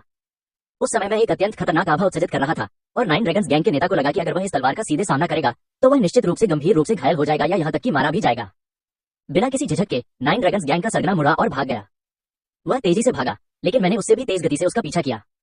उस सफलता के बाद मेरी गति में काफी वृद्धि हुई और मैं पलक झपकते ही 9 ड्रैगन्स गैंग के नेता के पीछे पहुंच गया। धिक्कार है, ये किस तरह का राक्षस है। यह इतना तेज कैसे है। ये देखकर कि वह बच नहीं सकता, 9 ड्रैगन्स गैंग के नेता ने हवा से एक लंबी तलवार प्रकट की और हमले का सामना करने के लिए मुड़ गया। मैंने लंबी तलवार पकड़ी और नीचे की ओर वार किया, जबकि 9 ड्रैगन्स गैंग के नेता ने अपने सिर के ऊपर क्षैतिज रूप से अपनी लंबी तलवार को रोककर वार को रोका। क्लैंग। तलवारों के आपस में टकराने से भयंकर टक्कर हुई। तलवार से निकलने वाली अपार शक्ति के कारण तलवार पकड़े हुए 9 ड्रैगन्स गैंग के नेता की पूरी बांह पल भर में सुन्न हो गई। कितनी जबरदस्त ताकत है। 9 ड्रैगन्स गैंग के सरना ने दांत पीसते हुए बड़ी मुश्किल से विरोध किया। चटक चटक। 9 ड्रैगन्स गैंग के सरना के पैरों के नीचे की नीले पत्थर की पक्की सड़क धीरे धीरे टूटने लगी। टकराना। 9 ड्रैगन्स गैंग के नेता के शरीर से उसके पैरों तक एक विशाल बल का संचार हुआ और नीले पत्थर की जमीन इसे सहन नहीं कर सकी, जिससे वह फट गई और पूरे आंगन में बिखर गई। काटना। मैंने जोर से चिल्लाया और मेरे हाथ पर लगने वाला बल 30% और बढ़ गया। 9 ड्रैगन्स गैंग के सरना के माथे पर पसीने की मोटी मोटी बूंदें थीं। ये किस तरह का राक्षस है, तेज, ताकतवर और इतनी जबरदस्त सहनशक्ति वाला। 9 ड्रैगन्स गैंग के नेता को यह नहीं पता था कि सिस्टम में किए गए सुधारों के तहत मेरे सभी आंकड़े बेहद संतुलित थे। एक ऐसा दानव जिसकी कोई कमजोरी नहीं है, जिसकी आक्रमण शक्ति, रक्षा शक्ति, गति, सहन शक्ति आदि सभी चरम सीमा तक पहुंच सकती है। दरार। तलवार के टूटने की आवाज गूंजी और 9 ड्रैगन्स गैंग के सरदार का दिल कांप उठा। जीवन और मृत्यु के इस क्षण में हथियार का टूटना मृत्यु की घोषणा के समान था। ऐसा कैसे हो सकता है कि मेरा हथियार भी उसके हथियार से कमतर है। मैं हार स्वीकार करता हूँ, मैं हार स्वीकार करता हूँ। मैं अपनी सारी दौलत तुम्हें दे दूंगा, मेरी जान बख्श दो। 9 ड्रैगन्स गैंग के सरना ने दया की भीख मांगते हुए कहा। मैंने एक शब्द भी नहीं कहा और मेरे हाथ की ताकत आधी भी कम नहीं हुई। अगर तुमने मुझे मार डाला तो किंगयांग शहर का तांग परिवार तुम्हें नहीं छोड़ेगा, 9 ड्रैगन्स गैंग के नेता ने चिंता से कहा। 9 ड्रैगन्स गैंग के सरना के हाथ में मौजूद तलवार के बीचों बीच पड़ी दरारें लगातार चौड़ी होती जा रही थीं। चटक चटक। टकराना। तलवार चकनाचूर हो गई। चे। जीवन नाशक तलवार के मांस को चीरने की आवाज गूंज उठी और 9 ड्रैगन्स गैंग का सरदार बीच से 2 टुकड़ों में बंट गया। होटल्डर। मैंने एक लंबी सांस छोड़ी। डिंग। मुख्य मिशन 2, नौ ड्रैगन गिरोह का सफाया पूरा हुआ। क्वेस्ट के पुरस्कार जारी कर दिए गए हैं। मैंने मिशन पूरा करने से प्राप्त एट्रीब्यूट पॉइंट्स को अपनी साधना में जोड़ा और साथ ही लाइट स्लिंग ब्लेड टेक्निक को भी, जो आगे की साधना विधियों की कमी के कारण पहले स्तर पर अटकी हुई थी, दूसरे स्तर पर पहुंचा दिया। नाम किनबुई। खेती। द्वितीय स्तर प्रारंभिक स्वर्णिम कोर 19/50। ताकत 19। गति 19। सहन शक्ति 19। आक्रमण क्षमता 19। रक्षा क्षमता 19। भाग्य 19। जीवन नाशक ब्लेड द्वितीय श्रेणी 19/50। आक्रमण क्षमता 19। जीवन विनाशकारी ब्लेड तकनीक द्वितीय स्तर 19/50। आक्रमण क्षमता 19। अगर मैं जीवन नाशक ब्लेड तकनीक के दूसरे स्तर तक पहले ही पहुंच गया होता तो मैं 9 ड्रैगन गिरोह के नेता को एक ही बार में मार सकता था। 9 ड्रैगन गिरोह के नेता को इतनी आसानी से मार गिराना जीवन विनाशकारी ब्लेड तकनीक की बदौलत ही संभव हो पाया था। अब जब यह तकनीक कारगर साबित हो चुकी थी तो इसकी शक्ति में गुणात्मक परिवर्तन आ चुका था। 9 ड्रैगन्स गैंग के सरगना को मारने का दृश्य याद करते हुए मुझे अपनी ताकत का स्पष्ट अंदाजा हो गया। मैं गोल्डन कोर स्तर के शुरुआती चरण में अजय था और मध्य स्तर के लोगों से भी लड़ सकता था। डिंग। महाकाव्य खोज शुरू। महाकाव्य खोज। 3 महीने के भीतर फॉलिंग स्टार माउंटेन रेंज में स्टार कोर प्राप्त करें। Quest rewards. ब्लू स्टार पर वापसी 10 एट्रीब्यूट पॉइंट्स। तीसरे स्तर की जीवन नाशक ब्लेड तकनीक, एक बार गुप्त क्षेत्र को जागृत करना। विफलता का परिणाम विनाश होगा। डिंग। मुख्य मिशन 3 शुरू हो गया। मुख्य मिशन 3, तांग परिवार के पास जाओ और तांग परिवार का गुप्त खजाना, तारा निर्धारण कंपास प्राप्त करो। Note. Falling star mountain range में स्टार कोर को खोजने के लिए स्टार फिक्सिंग कंपास की सहायता लेना सबसे अच्छा है। Quest reward 8 attribute points. System shop खोलें। असफल होने पर 5 एट्रीब्यूट पॉइंट्स काट लिए जाएंगे। डिंग। युद्ध अभियान के लिए आवश्यक शर्तें पूरी हो गई। युद्ध अभियान की पूर्व आवश्यक शर्त, तांग परिवार से मित्रता करने का विकल्प चुनें या पूरी तरह से तांग परिवार के खिलाफ खड़े हों। यदि मेजबान तांग परिवार से मित्रता करने का विकल्प चुनता है तो युद्ध मिशन एक सहायक मिशन में परिवर्तित हो जाएगा। यदि आप तांग परिवार के खिलाफ खड़े होने का विकल्प चुनते हैं तो युद्ध अभियान शुरू हो जाएगा। नोट। वॉर क्वेस्ट एक व्यक्ति द्वारा शुरू किया गया युद्ध है जिसका उद्देश्य मारना, जीतना, लूटना और सबसे शक्तिशाली बनना है। ध्यान दें, युद्ध मिशन बेहद खतरनाक है। स्टार कोर, टैंक परिवार, वॉर क्वेस्ट, ये तीनों मिशन आपस में जुड़े हुए हैं। स्टार कोर प्राप्त करने के लिए आपको सबसे पहले तांग परिवार का तारा निर्धारण कंपास प्राप्त करना होगा। 9 ड्रैगन्स गैंग के सरगना ने अपनी मृत्यु से पहले कहा था कि अगर मैंने उसे मार डाला तो तांग परिवार मुझे नहीं छोड़ेगा। मैं वहीं खड़ा सोचता रहा। वर्तमान स्थिति के आधार पर तांग परिवार से मित्रता करने की संभावना अधिक नहीं है। भले ही हम दोस्त बन जाएं, तांग परिवार मुझे अपना गुप्त खजाना, नक्षत्र निर्धारण कंपास निश्चित रूप से नहीं देगा। स्टार फिक्सिंग कंपास प्राप्त करने का सबसे सीधा तरीका इसे छीन लेना है। ऐसे में तांग परिवार से दोस्ती करना क्या अनावश्यक नहीं होगा। फिलहाल यह अनिश्चित है कि तांग परिवार के खिलाफ खड़े होने के बाद वॉर क्वेस्ट कितना खतरनाक साबित होगा। परिणाम का पता चलने के बाद मैंने 9 ड्रैगन्स गैंग के नेता के शव की अनामिका उंगली से एक अंगूठी निकाली। 9 ड्रैगन्स गैंग के सरगना द्वारा हवा से उत्पन्न किया गया हथियार इसी स्पेस रिंग में रखा गया था। दूसरे स्तर पर पहुंचने के बाद मेरे विचार दिव्य चेतना में परिवर्तित हो गए। मेरी दिव्य चेतना अंतरिक्ष वलय में प्रवेश कर गई और वलय के भीतर का स्थान लगभग 1 घन मीटर आकार का था। मैंने रिंग में रखी हर चीज निकाल ली, कुछ छोटी मोटी चीजें, स्पिरिट स्टोन का ढेर और एक टोकन। मैंने फालतू सामान हटा दिया। लगभग 2000 निम्न श्रेणी के स्पिरिट स्टोन थे और उन स्पिरिट स्टोन को सिस्टम के भंडारण स्थान में रख दिया गया। टोकन के सामने वाले हिस्से पर बड़े अक्षरों में टैंक लिखा हुआ था। ऐसा लगता है कि यह वह शक्ति है जिसे तांग परिवार ने गुप्त रूप से विकसित किया है। क्लैंग। तलवार चमकी और टोकन टैंक अक्षर के बीच से 2 हिस्सों में बंट गया। मैंने पहले ही दुश्मन बनने का फैसला कर लिया था, इसलिए मैंने तांग परिवार के प्रति अपना रवैया व्यक्त करने के लिए इस तरीके का इस्तेमाल किया। रेस्टोरेंट के अंदर मैं दूसरी मंजिल पर खिड़की के पास बैठा था। मेरे सामने व्यंजनों से भरी एक मेज थी। फॉलिंग स्टार पर्वत श्रृंखला में टेलीपोर्ट होने के बाद से मुझे अच्छा भोजन नहीं मिला था। 9 ड्रैगन्स गैंग के विनाश की खबर तेजी से फैल गई और रेस्तरां में भोजन कर रहे लोगों के बीच सबसे ज्यादा चर्चा का विषय यही था। क्या तुमने सुना? 9 ड्रैगन्स गैंग ने किसी ऐसे व्यक्ति को नाराज कर दिया है जिसे उन्हें नहीं करना चाहिए था। नेता से लेकर 7 हॉल मास्टर्स तक किसी को भी नहीं बख्शा गया। उन सभी को एक दिन से भी कम समय में मार डाला गया। क्या यह वही महत्वहीन 9 ड्रैगन्स गैंग है? मैंने सुना है कि उनका नेता कुछ दिन पहले ही गोल्डन कोर क्षेत्र में प्रवेश कर चुका है। उसे कैसे मारा जा सकता है? जब से 9 ड्रैगन्स गैंग के सरगना ने गोल्डन कोर क्षेत्र में प्रवेश किया है, उसके अधीनस्थ और भी अधिक अहंकारी हो गए हैं। इस बार उन्होंने एक स्टील की प्लेट को लात मारी है। मुझे कहना पड़ेगा कि जिसने भी यह किया है वह एक निर्दयी व्यक्ति है। इस बार 9 ड्रैगन्स गैंग का सफाया हो गया है। मैं अभी 9 ड्रैगन्स गैंग के आवास के पास से गुजरा। वे गिरोह के सदस्य कीमती सामान लेकर भागने की तैयारी कर रहे हैं। किंगयांग शहर में तांग परिवार की आंतरिक बैठक। तांग परिवार के मुखिया तांग झिनटिन के बारे में अफवाह है कि उन्होंने बहुत पहले ही नवजात आत्मा के क्षेत्र में प्रवेश कर लिया था। 300 वर्ष पूर्व हमारे तांग परिवार के पूर्वजों ने खंडहरों की खोज करते समय तारा निर्धारण कंपास और एक संदेश प्राप्त किया था। गिरते तारे की पर्वत श्रृंखला में एक तारा कोर मौजूद है। तारा कोर की शक्ति का उपयोग करके हमारा तांग परिवार एक शीर्ष परिवार बन सकता है। 3 महीनों में गिरते तारों की पर्वत श्रृंखला का तारा कोर जन्म लेगा। यह इस बात से संबंधित है कि क्या हमारा तांग परिवार इससे उबर पाएगा। इस दौरान कोई गलती नहीं होनी चाहिए। जो भी हमारे तांग परिवार की सदियों पुरानी योजना को प्रभावित करने की कोशिश करेगा उसे मार दिया जाना चाहिए। तांग झिनटिन के बोलने के बाद वह रुका और परिवार की खुफिया जानकारी के प्रभारी दूसरे बुजुर्ग से पूछा, दूसरे, क्या हाल ही में कुछ हुआ है? दूसरे बुजुर्ग ने जवाब दिया, परिवार के मुखिया की बात करें तो कुछ खास नहीं हुआ है। बस आज परिवार द्वारा गुप्त रूप से तैयार किए गए एक मामूली गिरोह के सभी उच्च स्तरीय सदस्य एक ही दिन में मारे गए। तांग झिनटिन ने पलके भी नहीं झपकाई। इतनी मामूली बात उनके लिए इतनी अहमियत नहीं रखती थी और उन्होंने बेपरवाही से कहा, क्या तुम्हें पता चला कि यह कौन है? दूसरे बुजुर्ग ने कहा, एक विदेशी जिसे यह नहीं पता कि वह कहां से आया है, उसकी साधना संभवतः गोल्डन कोर क्षेत्र के प्रारंभिक चरण में है। पता लगाओ और उसे मार डालो। वह तो बस एक मामूली विदेशी है, तांग झेंटियन ने लापरवाही से कहा। हाँ, किन ये रेस्तरां में बैठकर खाना खा रही थी और आसपास के अन्य लोगों की बातें सुन रही थी। दादा लोगों का एक समूह दूसरी मंजिल की सीढ़ियों से ऊपर आया। इस समूह के आने के बाद उन्होंने दूसरी मंजिल का जायजा लिया और सीधे किन के पास चले गए। पा एक चिकनी सतह वाला 2 हिस्सों में टूटा हुआ टोकन जिस पर टैंग शब्द लिखा हुआ था मेज पर जोर से पटका गया। लड़के, क्या तुमने ये किया? सबसे आगे खड़े युवक ने तिरस्कारपूर्ण लहजे में कहा। किन ने अपनी चॉपस्टिक नीचे रख दी और पांचों के समूह की ओर देखा। इससे पहले कि वह कुछ बोल पाता, उस युवक के पीछे खड़े एक नौकर ने कहा, छठे छोटे मालिक, इस तरह के निकम्मे को वापस परिवार के पास ले जाओ और उसे तब तक तड़पाओ जब तक उसकी मौत न हो जाए। ये सुनकर छठे युवा स्वामी ने सिर हिलाया और हाथ के इशारे से उनके पीछे खड़े चारों लोगों ने किन को घेर लिया। आसपास बैठे भोजन कर रहे लोग उत्सुकता से देख रहे थे और उनके बीच फुसफुसाहट भरी चर्चा सुनाई दे रही थी। ये कौन है? टैंग परिवार के सबसे मशहूर अयाश के निशाने पर आना इसकी बदकिस्मती है। पिछली बार इस छठे युवा मास्टर तांग ने सड़क पर वांग परिवार की चहेती लड़की के साथ छेड़छाड़ की थी और उसके बाद तांग परिवार के मुखिया ने व्यक्तिगत रूप से वांग परिवार से माफी मांगी थी। मुझे भी इस बारे में पता है। तांग परिवार के मुखिया ने मामले को सुलझाने के लिए कई दुकानें छोड़ दी। क्या छठे युवा मास्टर तांग को इसी घटना के कारण उनके पिता ने कैद नहीं किया था? रिहा होते ही वह बेचैन हो गए। अन्वेषण की दृष्टि में उसके आसपास मौजूद 4 लोगों में से 2 ने नींव रखी और 2 ने प्रारंभिक चरण में कोर का गठन किया। उनके सामने खड़े छठे युवा गुरु तांग तो कोर फॉर्मेशन के मध्य चरण तक पहुंच चुके थे। किन ने धीरे से अपना मुंह खोला और कहा, आपका तांग परिवार मेरी उम्मीद से पहले आ गया। मैं काफी समय से आपका इंतजार कर रहा था। बेटा, आत्मसमर्पण कर दो और हमारे साथ आ जाओ। तुम्हें कम कष्ट सहना पड़ेगा। अगर तुमने विरोध किया तो इससे पहले कि वह अपनी बात पूरी कर पाता, क्लैंग ठंडी रोशनी उत्सर्जित करते हुए घातक तलवार निकाली गई और तेज धार ने चारों लोगों के गले काट दिए। क्लैंग प्रारंभिक चरण के कोर फॉर्मेशन के 2 साधकों ने तुरंत प्रतिक्रिया दी और समय रहते अपने हथियार निकालकर किन के हमले को रोक दिया।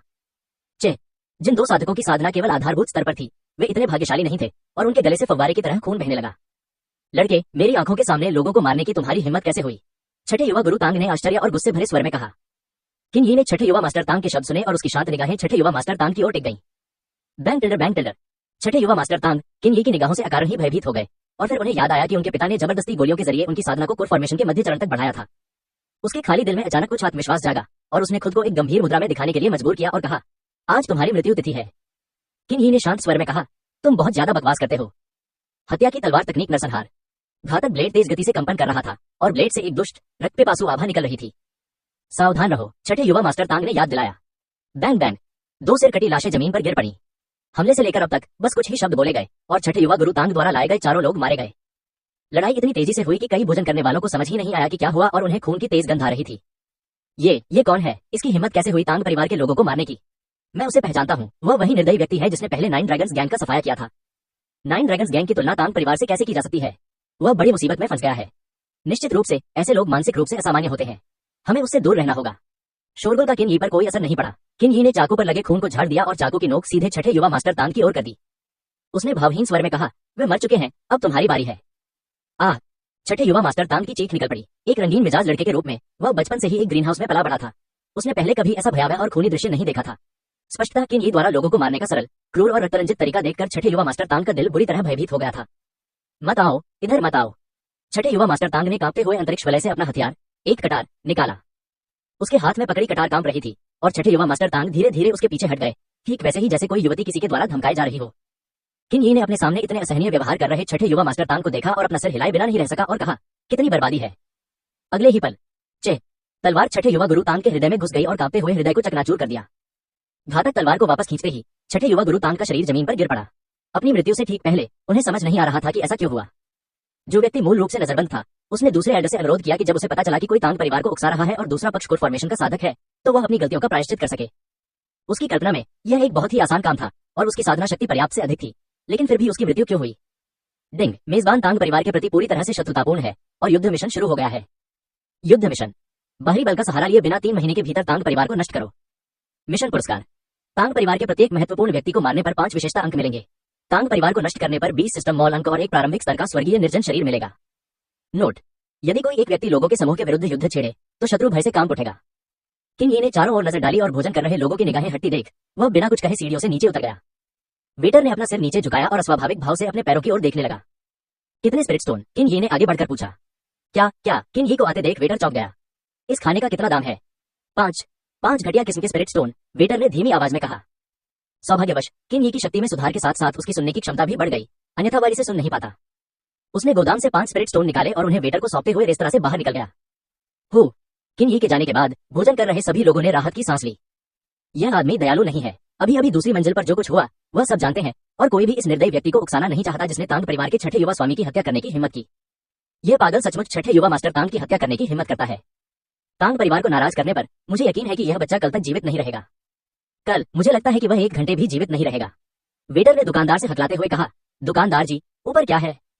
दुकानदार अब बड़ी मुसीबत में फंस गया है। छठे युवा मास्टर तांग की यही मृत्यु हो गई है और उसके पास हत्यारे को पकड़ने की कोई क्षमता नहीं है। पा वेटर के चेहरे पर एक जोरदार थप्पड़ पड़ा और दुकानदार ने उदास चेहरे से कहा, क्या करें? मैं भी जानना चाहता हूं कि क्या करूं। कुछ देर बाद दुकानदार ने आह भरी और कहा, ऊपर का दृश्य मत बिगाड़ो, जाओ और तांग परिवार को सूचित करो। तांग परिवार के भीतर छठे युवा मास्टर तांग और 4 शवों को दूसरे एल्डर के सामने रखा गया। दूसरे बुजुर्ग का अनिश्चित और उदास चेहरा यह दर्शाता था कि वे इस समय बहुत खराब मनोदशा में थे। जो व्यक्ति अभी तक जीवित था पलक झपकते ही शव में बदल गया। दूसरे बुजुर्ग ने धीरे से कहा, यह तो चिंताजनक है। छठे युवा मास्टर तांग अभी भी नजरबंद थे और उन्हें नजरबंद करने वाले वही थे। उसने पहले सोचा था कि यह मामला खतरनाक नहीं है, लेकिन उसकी हत्या कर दी गई। यह बहुत दुखद है। दादा दरवाजे के बाहर से कदमों की आहट सुनाई दी और तांग परिवार के मुखिया तांग झेंटियन दरवाजे के बाहर से अंदर आ गए। मृत छठे युवा मास्टर तांग को देखकर तांग झेंटियन की आंखों में क्रोध भर आया और उसने पूछा, मुझे इसका स्पष्टीकरण दो। दूसरे बुजुर्ग ने सावधानी पूर्वक और सतर्कता से मामले के कारण और घटनाक्रम को समझाया। कुलपति, मुझे इसकी उम्मीद नहीं थी, कृपया मुझे दंडित करें। कुलपति। तांग झेंटियन ने अपनी मुट्ठी भींची और उसे फैलाया, फिर फैलाई और फिर से भींची। कई बार ऐसा करने के बाद खुद को रोकते हुए कहा, यह तुम्हारी गलती नहीं है।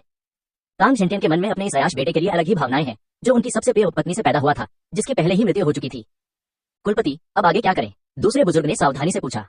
कल सुबह होने से पहले उस रेस्तरां को किंगयांग शहर से हमेशा के लिए गायब कर दो। मेरे बेटे के हत्यारे उस लड़के को जिंदा या मुर्दा मारने के लिए 5वें एल्डर को भेजो। रेस्तरां से निकलने के बाद किनबुई तांग परिवार के खिलाफ अपना आक्रमण शुरू करने की योजना बनाने के लिए एक जगह खोजने ही वाला था। एक नौकर के वेश में एक व्यक्ति ने सड़क के किनारे उसका रास्ता रोक दिया। किनबुई ने अपना दाहिना हाथ, जिसमें चाकू था, चाकू की मूठ पर रख दिया। किनबुई की तलवार निकालकर किसी भी क्षण मारने के लिए तैयार मुद्रा को देखकर बटलर की पलकें फड़क उठी और उसने मन ही मन सोचा, ऐसा निर्दयी व्यक्ति जो पलक झपकाए बिना हत्या कर देता है, पता नहीं उस युवती का निमंत्रण आशीर्वाद है या अभिशाप। आर्टलर। किनबुई को तलवार निकालते देख बटलर ने झट से मुस्कुराते हुए कहा, युवा स्वामी, मेरे स्वामी आपको आमंत्रित करते हैं। अपनी सतर्कता कम किए बिना किनबुई ने पूछा, तुम्हारा स्वामी कौन है? नौकर ने अपनी जेब से एक टोकन निकाला। टोकन पर वांग अक्षर खुदा हुआ था। उसने कहा, युवा मालिक, अगर आप मेरे साथ चलेंगे तो आपको पता चल जाएगा। वांग परिवार। किनबुई ने मन ही मन सोचा। रेस्तरां में भोजन कर रहे लोगों की बातचीत से उसे पता चला कि तांग परिवार के दिवंगत छठे युवा स्वामी ने वांग परिवार को नाराज कर दिया था और वांग परिवार की लाडली बेटी के साथ सड़क पर छेड़छाड़ करने के आरोप में उन्हें जेल में डाल दिया गया था। बटलर की ओर से किसी प्रकार की शत्रुता का आभास न होने पर किनबुई ने अपनी वर्तमान स्थिति पर विचार किया। पहले उसने 9 ड्रैगन्स गैंग को नष्ट किया और अभी अभी उसने तांग परिवार के छठे युवा स्वामी को मार डाला। तांग परिवार के साथ उसका संबंध अब सुलझने योग्य नहीं है, ऊपर से उस पर युद्ध का बोझ भी है। दोनों पक्षों के बीच सुलह की कोई गुंजाइश नहीं रह गई और अंततः वह अकेला और कुछ हद तक अलग थलग पड़ गया। यदि वह इस समय वांग परिवार के साथ संबंध स्थापित कर पाता है तो वह वांग परिवार के प्रभाव का उपयोग करके अपनी वर्तमान दुर्दशा में थोड़ा सुधार कर सकता है, या कम से कम कुछ समय के लिए खुद को मजबूत होने के लिए समय दे सकता है। किनबुई हत्या करने में दृढ़ निश्चयी था, लेकिन वह मूर्ख नहीं था। वह अपने लक्ष्यों को प्राप्त करने के लिए अपने आसपास के संसाधनों का उपयोग करने का तरीका खोजना चाहता था। यह सोचते ही उसके चेहरे के भाव नरम पड़ गए। उसने अपने दाहिने हाथ में पकड़ी हुई घातक तलवार नीचे रख दी और बटलर को सिर हिलाकर इशारा किया। नौकर ने अपने माथे से न दिखने वाले पसीने को पोंछा। स्पष्ट था कि ऐसे निर्दयी व्यक्ति से बात करने से उसके दिल पर बहुत दबाव पड़ रहा था। वांग परिवार के घर के अंदर एक आंगन है। आंगन के अंदर नौकरों के अलावा एक पुरुष और एक महिला सुनहरी मछली के तालाब के सामने खड़े थे। उस व्यक्ति की भौहें तलवार जैसी थी और आंखें तारों जैसी चमकती थीं। उसने पीले रंग का चोला पहना हुआ था, जिससे कुलीनता झलक रही थी। उस महिला की भौहें बेहद खूबसूरत थीं। उसने सादे रंग की पोशाक पहनी हुई थी और उसकी आंखों में असीम कोमलता झलक रही थी। तीसरे भाई, क्या आप भी उसमें रुचि रखते हैं? महिला ने उत्सुकता से पूछा। हाँ, जीरू, मैं अभी अभी किंगयांग शहर पहुंचा हूं और सुना है कि किसी ने तांग परिवार के छठे युवा स्वामी की हत्या कर दी है, जिसने पिछली बार तुम्हारा यौन उत्पीड़न किया था। स्वाभाविक रूप से मुझे देखना ही होगा कि कौन इतना दुस्साहसी है जो तांग परिवार को अपमानित करने की हिम्मत कर रहा है। उस व्यक्ति ने होठों पर मुस्कान लिए कहा। जब दोनों बातचीत कर रहे थे तभी बटलर दरवाजे के बाहर से अंदर आया। मैडम, उस व्यक्ति को आमंत्रित किया जा चुका है और वह बाहर इंतजार कर रहा है, बटलर ने आदरपूर्वक कहा। बटलर की बातें सुनकर वांग झीरू ने थोड़ी नाराजगी भरे लहजे में कहा, तो फिर मेहमान को अंदर क्यों नहीं बुलाते? अगर यह बात फैल गई कि वांग परिवार मेहमानों के साथ ऐसा बर्ताव करता है तो यह एक मजाक बन जाएगा। मैडम, मैं अभी जाता हूँ। किनबुई इस समय वांग परिवार के महल में टहल रही थी। पूरा वांग परिवार का महल अंतहीन रूप से फैला हुआ प्रतीत होता था और अंदर की इमारतें बेहद आलीशान और भव्य थीं। अगर यह ब्लू स्टार पर होता तो यह निश्चित रूप से एक शीर्ष स्तर का बेहद अमीर परिवार होता, किनबुई ने मन ही मन सोचा। आपको इंतजार कराने के लिए क्षमा करें, छोटे मालिक, कृपया हमें दोष न दें। बटलर थोड़ी हाँफते हुए दूर से दौड़ता हुआ आया। कोई बात नहीं, किनबुई ने हल्के से कहा। प्रत्येक कुलीन परिवार के अतिथि सत्कार के अपने नियम होते हैं। जब आप किसी दूसरे के क्षेत्र में पहुंचते हैं तो स्वाभाविक रूप से आपको उनके नियमों का सम्मान करना पड़ता है। किनबुई बटलर के पीछे पीछे उस आंगन में गई जहां वांग झीरू मौजूद थी। जब वांग झीरू ने किनबुई को देखा तो उसने हल्की मुस्कान के साथ कहा, मैं वांग झीरू हूँ। युवा स्वामी, आपसे मेरी पहली मुलाकात है। आशा है कि आप मेरी किसी भी चूक के लिए मुझे क्षमा करेंगे। मुझे अभी तक आपका नाम नहीं पता, क्या आप मुझे अपना नाम बता सकते हैं? अपने सामने खड़ी महिला को देखकर उसकी उपस्थिति बेहद असाधारण थी। उसके चेहरे की बनावट मनमोहक थी और उसकी कोमल आंखें लोगों को उसे देखते ही एक आवेग के प्रति आकर्षित कर देती थीं। किन बुई ने कुछ पल के लिए वांग जीरू को घूरा, फिर होश में आया और वांग जीरू के रूप रंग पर ध्यान देना बंद कर दिया। उसी समय उसे अचानक समझ में आ गया कि तांग परिवार के छठे युवा स्वामी ने सड़क पर उसके साथ छेड़छाड़ क्यों की होगी। वांग जीरू को देखते ही वह समझ गया कि उसे यहाँ आमंत्रित करने वाला मुख्य व्यक्ति कौन था। किन बुई ने कहा, किन बुई, मुझे यहाँ बुलाकर मैडम मुझसे क्या चाहती हैं? हे, मैंने तुम्हें यहाँ व्यक्तिगत रूप से धन्यवाद देने के लिए बुलाया है क्योंकि तुमने तांग परिवार के उस व्यभिचारी छठे युवा स्वामी को मार डाला। मैं हमेशा से इस मामले पर विचार करता रहा हूँ। मेरी शारीरिक स्थिति के कारण मैं जन्म से ही साधना करने में असमर्थ था। अगर युवा स्वामी किन ने उसे न मारा होता तो मुझे नहीं पता कि मैं कब अपना ये क्रोध निकाल पाता। अपने दिल में लंबे समय से अटकी हुई गांठ के खुल जाने से वांग जीरू का मूड स्पष्ट रूप से अच्छा था और उसकी आवाज में खुशी की झलक थी। कुछ देर रुकने के बाद वांग जीरू ने आह भरी और कहा, मैंने यंग मास्टर किन को हंसा दिया। मैं आपको युवा मास्टर हुआंग से मिलवाता हूँ जो शाही राजधानी से आए हैं। युवा स्वामी किन, आप मुझे हुआंग सान कहकर बुला सकते हैं, हुआंग सान ने अपने चेहरे पर मुस्कान के साथ कहा। बस खड़े मत रहो, खाना खाओ। यह किंगयांग शहर के बाहर स्थित फॉलिंग स्टार माउंटेन से लाया गया एक अनोखा राक्षसी जानवर का मांस है। यह बहुत दुर्लभ है, वांग जीरू ने कहा। भोजन के दौरान सभी लोग खुश थे। बातचीत के दौरान अधिकांश बातें हुआंग सान और वांग जीरू ने की। अभी अभी पहुंचे किन बुई को उनसे बहुत सी उपयोगी जानकारी मिली। किंगयांग शहर में 3 प्रमुख ताकतें गहराई से जड़ें जमा चुकी हैं और सब कुछ नियंत्रित करती हैं। किंगयांग शहर में सर्वोपरि शक्ति नगर प्रमुख के महल के पास है, जिसका शहर में पूर्ण प्रभुत्व है। दूसरा परिवार वांग परिवार है। वांग परिवार पीढ़ियों से किंगयांग शहर में रहता आया है और ऐसा लगता है कि शाही राजधानी से उनके अटूट संबंध है। यहाँ तक कि नगर प्रमुख के महल को भी वांग परिवार के रवैये से सावधान रहना पड़ता है। अंत में तांग परिवार है। 300 साल पहले वे शाही राजधानी में स्थित तांग परिवार की एक शाखा के रूप में अचानक पलायन कर गए और ऐसा लगता है कि वे किसी चीज की तलाश में हैं। भोजन के बाद हुआंग सान और वांग जीरू ने व्यक्तिगत रूप से किन बुई को वांग हवेली के द्वार तक पहुंचाया। वांग जीरू ने अपनी जेब से एक छोटा सा डिब्बा निकाला और किन बुई को देते हुए कहा, मेरे पास कोई कीमती वस्तु नहीं है। ये 500 मध्यम श्रेणी के आध्यात्मिक पत्थर हैं, कृपया इन्हें स्वीकार करें। अब युवा स्वामी को तांग परिवार के प्रतिशोध से सावधान रहना होगा। किन बुई ने तुरंत उसे लेने के लिए हाथ नहीं बढ़ाया, बल्कि वांग जीरू की ओर देखा। वांग जीरू का दृढ़ रवैया देखकर किन बुई ने डिब्बा लिया और कहा, धन्यवाद। इस समय हुआंग सान ने एक ड्रैगन के आकार का ज़ेड पेंडेंट निकाला और उसे किन बुई को देते हुए कहा, अगर एक दिन भाई किन को जीवन मरण के संकट का सामना करना पड़े तो इस प्रतीक को निकालने से भाई किन की जान बच सकती है। किन बुई ने ज़ेड पेंडेंट को देखा और संदेह से पूछा, आप मेरी मदद क्यों कर रहे हैं? हुआंग सान मुस्कुराया और बोला, हाँ, शायद भविष्य में कभी मुझे भी भाई किन की मदद की जरूरत पड़ेगी। वांग जीरू ने बगल से कहा, युवा स्वामी किन, इसे स्वीकार कर लीजिए। मुझे भी तीसरे भाई के ज़ेड पेंडेंट से ईर्ष्या होती है। ये सुनकर किन बुई ने ज़ेड का पेंडेंट उठाया और उन दोनों से कहा, आपकी मेहमाननवाजी के लिए धन्यवाद, अलविदा। किन बुई के जाने के बाद वांग जीरू ने हुआंग सान से कहा, तीसरे भाई, आप उसे बहुत अधिक महत्व देते हैं, आपने तो उसे ज़ेड का पेंडेंट भी दे दिया। हुआंग सान ने आकाश में चांदनी की ओर देखा और उसकी आवाज में बेबसी झलक रही थी। हालात मेरे लिए लगातार प्रतिकूल होते जा रहे हैं। मैं इस बार आराम करने के लिए किंगयांग शहर आया था। उस भंवर में ज्यादा देर रहने से पागल हो जाना ही पड़ेगा। अगर वह सचमुच एक दिन मेरी मदद कर सकता है तो एक मामूली ज़ेड पेंडेंट का क्या महत्व है। मैं अभी भी लोगों को परखने में बहुत माहिर हूँ। अगर यह व्यक्ति जीवित रहा तो छोटा सा किंगयांग शहर उसे अपने पास नहीं रख सकता। मैंने पहले जो कहा वह उतना महत्वपूर्ण नहीं है। सबसे महत्वपूर्ण बात यह है कि उसने जीरू के प्रति अपना गुस्सा निकाला, इसीलिए मैंने उसकी मदद की। हुआंग सान के बोलने के बाद वांग जीरू ने कोमल स्वर में कहा, बाहर ठंड है, चलो वापस चलते हैं। 5वें मास्टर, वह व्यक्ति बाहर हो गया है। हम बाहर। नींद से भरी आंखों वाले एक अधेड़ उम्र के हटे कट्टे आदमी ने अपने मुंह के कोने से लार पहुंची। ऐसा लग रहा था जैसे वह अभी तक जागा ही नहीं हो। खड़े होकर अंगड़ाई लेते हुए उस बलवान व्यक्ति ने कहा, इस बच्चे ने मुझे दोपहर से लेकर शाम तक बहुत देर तक इंतजार करवाया है। हे, मेरे तांग परिवार के लोगों को मारने की हिम्मत की तो मरने के लिए तैयार हो जाओ। 5वें गुरुजी, यह बच्चा वांग परिवार से इतनी देर से बाहर आया है, शायद इसके पीछे वांग परिवार का हाथ है। वांग परिवार, अगर वांग परिवार है तो क्या हुआ, मैं उन्हें देर सवेर सबक सिखा ही दूंगा। जाओ, उस बच्चे को मार डालो और वापस आकर रिपोर्ट करो। वांग परिवार छोड़ने के बाद से किन बुई ने अपनी सतर्कता में कोई ढील नहीं दी थी। उन्हें विश्वास नहीं था कि तांग परिवार उन्हें इतनी आसानी से छोड़ देगा, लेकिन हुआ भी यही कि 2 गलियां चलने के बाद ही वे चारों तरफ से घिर गए। बच्चे, मरने के लिए तैयार हो जाओ। 5वें मास्टर तांग ने एक ऊंचे स्थान से आक्रमण शुरू किया। उनके हाथ में पहाड़ को चीरने वाली कुल्हाड़ी थी। क्लैंग। किन ही ने तुरंत ही घातक तलवार निकाली और उसे अपने सामने क्षैतिज रूप से पकड़ लिया। क्लैंग। तलवार से जबरदस्त बल आया और किन ही ने प्रभाव को काफी हद तक कम करने के लिए 2 कदम पीछे हट गए। अन्वेषण की आंख को सक्रिय करने पर कुल 8 लोग थे, सभी गोल्डन कोर दायरे में, 4 प्रारंभिक चरण में, 3 मध्य चरण में और 1 अंतिम चरण में। तांग परिवार द्वारा इस तरह की तस्वीरों की सूची भेजना स्पष्ट रूप से उनके इस इरादे को दर्शाता है कि वे उसे एक ही बार में मार डालना चाहते थे। वाह, ये लड़का तो मार झेल सकता है। अभी तो बस शुरुआती स्तर का गोल्डन कोर है, देखते हैं कैसे तुम हमारी घेराबंदी से बच निकलते हो। 5वें मास्टर तांग ने आत्मविश्वास से कहा। भागना, क्यों भागना? किन ही के होठों पर एक खूनी मुस्कान कौंध गई जब उसने 5वें मास्टर तांग को देखा। गरज। अचानक आकाश में गरज सुनाई दी और बारिश की बूंदें गिरने लगी, जो देखते ही देखते मूसलाधार बारिश में बदल गई। किलिंग ब्लेड टेक्निक द्वितीय रूप, विनाश। किलिंग ब्लेड तकनीक का दूसरा रूप एक क्षेत्र प्रभाव वाला हमला था। चूंकि किलिंग ब्लेड तकनीक दूसरे स्तर पर पहुंच गई थी, इसलिए उसे इसका उपयोग करने का उपयुक्त अवसर नहीं मिला था। बरसात की रात में तलवार से ठंडी रोशनी निकली और वह घातक तलवार घटते हुए चंद्रमा की तरह किन ही के सामने की ओर वार करने लगी। इस ब्लेड तकनीक ने सभी 8 लोगों को घटते हुए चंद्रमा के प्रकाश में घेर लिया। Clang, clang, clang. अंधेरी रात में हथियारों के टकराने की आवाज गूंज उठी। दरार। पहला वाला, किन ये ने कहा। गोल्डन कोर के प्रारंभिक चरण के साधक के हथियार को किलिंग ब्लेड द्वारा बेरहमी से काट दिया गया और ब्लेड ने निर्दयता से उसके सिर पर वार किया। सिजल। एक अन्य गोल्डन कोर मध्य चरण के साधक जो समय पर बचाव करने में असमर्थ था, घबराए हुए ढंग से हथियार पकड़े हुए अपनी बाह को जड़ से कटवा बैठा। ठंडे पसीने से उसका पूरा शरीर पल भर भीग गया और उसकी दर्द भरी चीखें सुनकर रोंगटे खड़े हो गए। नहीं, झंझनाहट।